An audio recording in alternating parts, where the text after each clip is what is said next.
your latest view is COVID-19 will aggravate the challenges the Philippines faces in attracting foreign direct investments. What aggravations are these?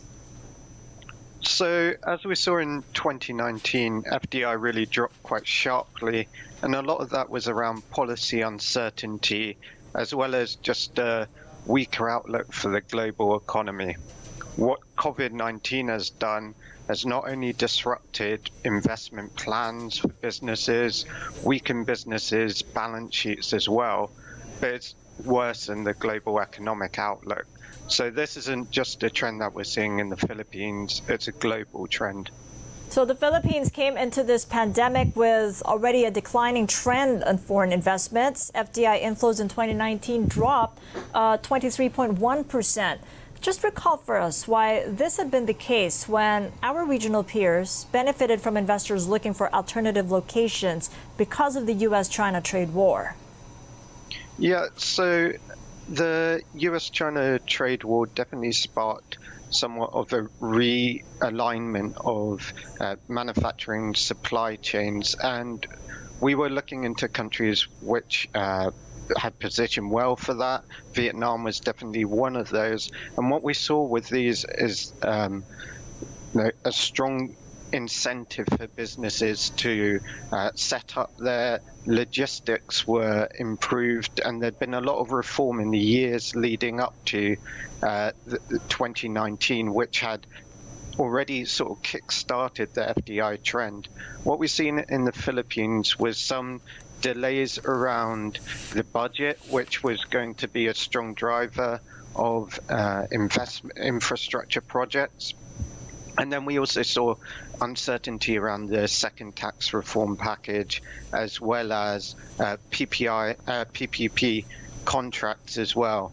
That was something that we've seen a bit of a U-turn under the Duterte administration, with it now looking like these are going to be more favored, but more clarity for foreign investors is needed to make these long-term direct investments. Right. Legislators right now are mulling the CREATE bill. It's something that has to do with tax reforms and involves a cut in corporate income tax from 30% to 25% and a retention of the sunset provisions of up to 9 years. Would that help reverse the declining trend in foreign direct investments? Corporate income tax rates are definitely something where the Philippines is less attractive relative to its peers in the region. You think of the other large economies within Southeast Asia, and most of the CIT rate around 20%. Philippines at 30% obviously lags on that front, and then you add in other costs which come with the Philippines in terms of logistics and some export-import costs that also add to the supply chain funding, extra funding costs, and that really does start to then deter foreign investment. So a tax reform package, part of it is, yes, lowering the tax bill, but also, as I referred to earlier, just increasing more policy certainty at the moment. The COVID-19 situation has already created enough uncertainty as it is. Investors don't need also tax and other policy uncertainty on top of that. Right. COVID-19 has also created some movement in the forex market. The Philippine peso strengthened relative to ASEAN peers. And you're saying that it makes it a bit more challenging for FDIs? You cite the relative weakness of the baht, the ringgit, and the rupiah when compared to the Philippine peso. I mean, in the very near term, it may act as somewhat of a deterrent. Foreign investors may be looking for discounted assets elsewhere, particularly in emerging markets. The Philippines may not look as attractive as some of its peers given the lack of a currency discount.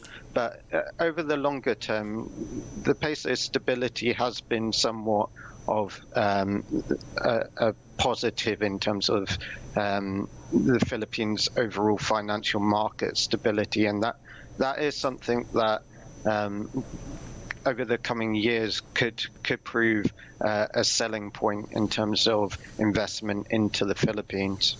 And just a final point, you've revised your current account deficit forecast because of these assumptions to 1.7% of GDP this year from a previous forecast of 2.3%. What are the chances that that revision could be revised further down 2020?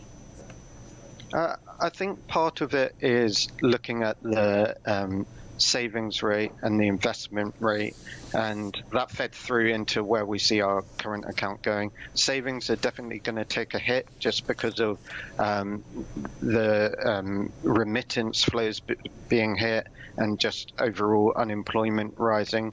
But then in terms of investment as well, we'd seen, as mentioned, lower rates of investment. So that was what drove our revision to see a narrower current account deficit, just that our opinion that investment was going to be a lot slower this year.